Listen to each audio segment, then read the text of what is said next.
Você já parou para pensar por que Satanás queria o corpo de Moisés? Sim, isso mesmo.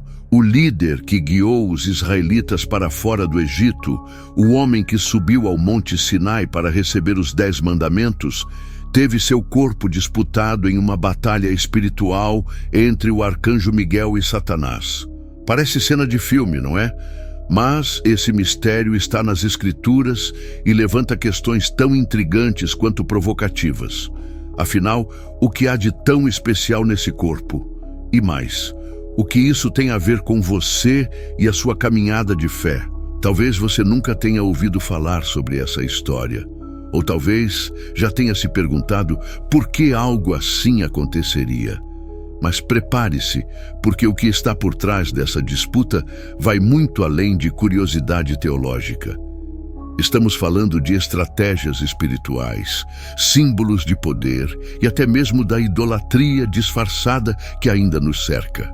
Acredite, este mistério tem tudo a ver com a forma como você vive sua fé hoje. Se você acha que já sabe tudo sobre Moisés, é hora de repensar. Vamos mergulhar nesse mistério e desvendar juntos os motivos por trás dessa batalha. E, mais importante, o que isso ensina sobre os conflitos que enfrentamos todos os dias, no visível e no invisível. Está pronto para descobrir o que poucos têm coragem de explorar? Moisés é uma daquelas figuras que parece ter nascido para desafiar as probabilidades. Em meio à opressão do Egito, um bebê indefeso foi colocado num cesto de junco, flutuando nas águas do Nilo. Imagine o desespero de uma mãe que, mesmo arriscando tudo, só queria salvar a vida do filho. Mas a história já nos mostra que Deus tinha planos maiores. Resgatado pela filha do faraó, ele cresceu cercado pelo luxo egípcio, mas nunca esqueceu suas raízes hebraicas.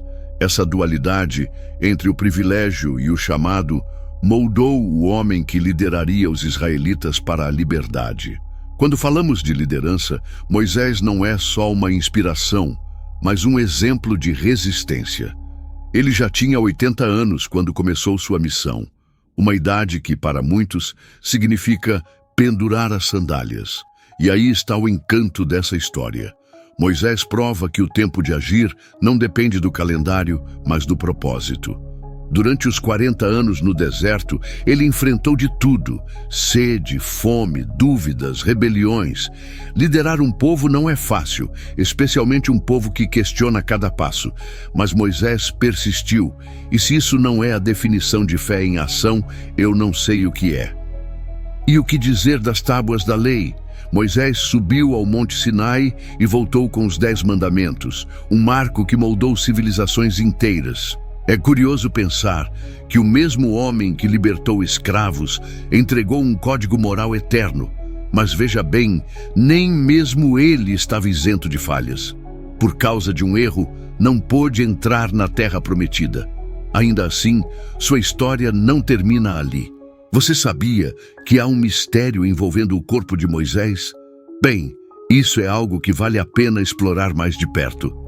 O corpo de Moisés é um dos maiores enigmas das Escrituras.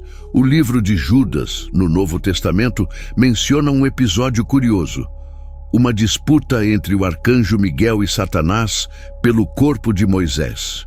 Imagine a cena: duas forças opostas debatendo por algo que, para nós, poderia parecer simples, mas que, na realidade, carrega um significado muito profundo.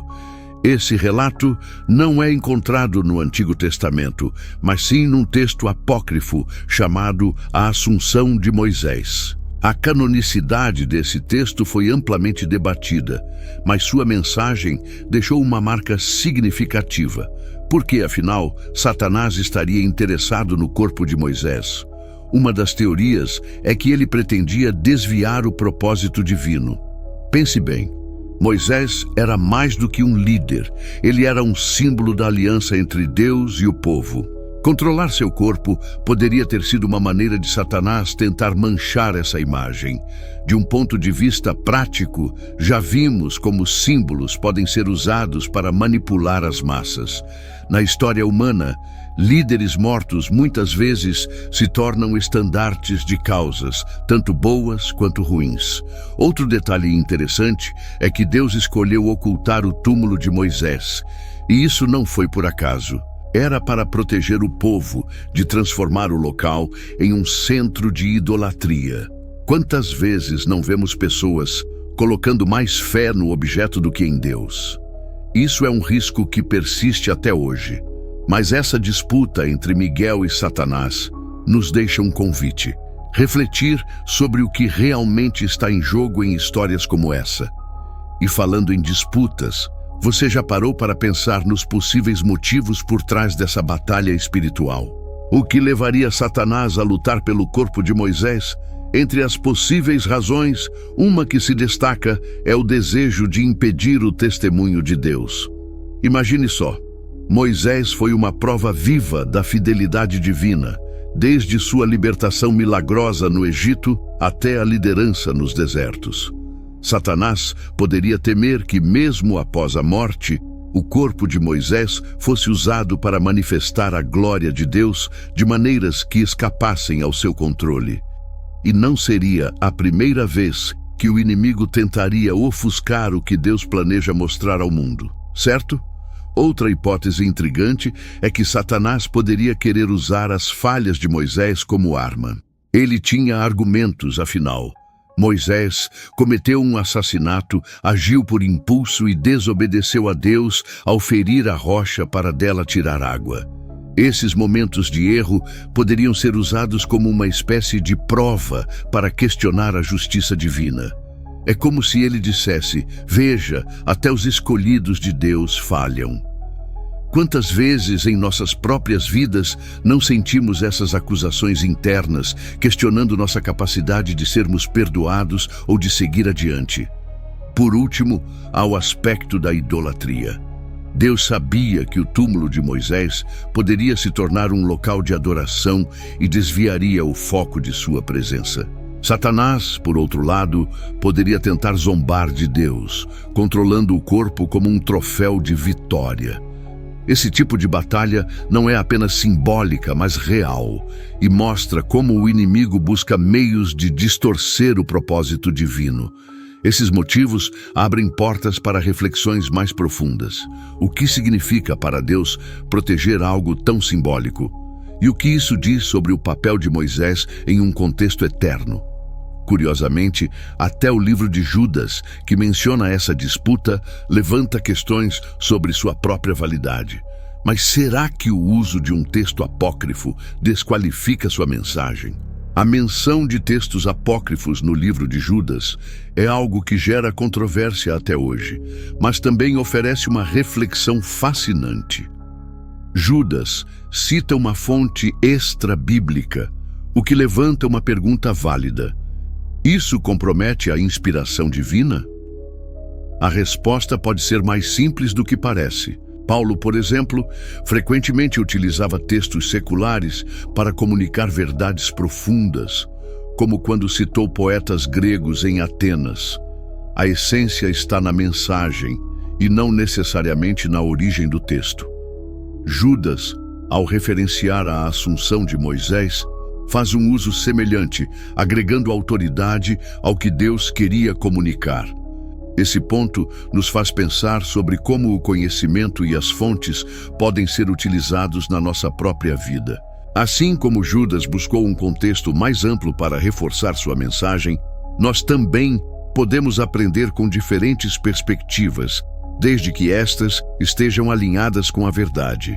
Por exemplo, ler livros de autores diversos ou ouvir opiniões divergentes pode enriquecer nossa compreensão, contanto que tenhamos discernimento.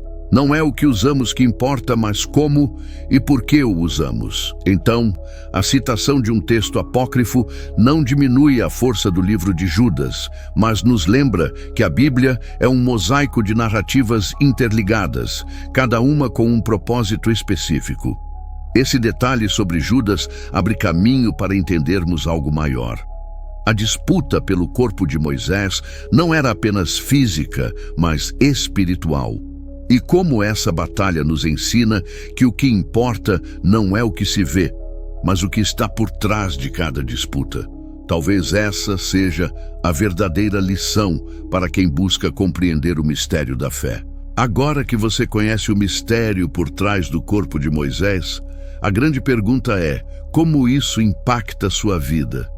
Você consegue perceber que essa história vai muito além de um episódio bíblico e toca diretamente nos desafios espirituais que enfrentamos todos os dias? Satanás buscava um símbolo para desviar a glória de Deus, assim como tenta fazer em nossas vidas, usando nossas falhas, dúvidas e até aquilo que consideramos inofensivo. Então, o que você tem feito para proteger o que é sagrado na sua caminhada? Pense nisso. Você está deixando algo ou alguém ocupar um espaço que deveria ser reservado apenas para Deus? Assim como o túmulo de Moisés foi escondido para evitar idolatria, será que há altares na sua vida que precisam ser removidos? Reflita sobre isso e, mais importante, tome uma atitude hoje. Não espere que o tempo passe para agir. Qual será seu próximo passo para fortalecer sua fé e evitar as armadilhas que desviam o foco do que realmente importa? E se você gostou de mergulhar nesse tema, inscreva-se no canal e ative o sininho das notificações. Aqui você encontrará mais mistérios desvendados, histórias que transformam e ensinamentos que podem mudar a sua visão sobre a vida e a fé. Afinal, quem disse que a Bíblia não tem mais surpresas? Nos vemos no próximo vídeo.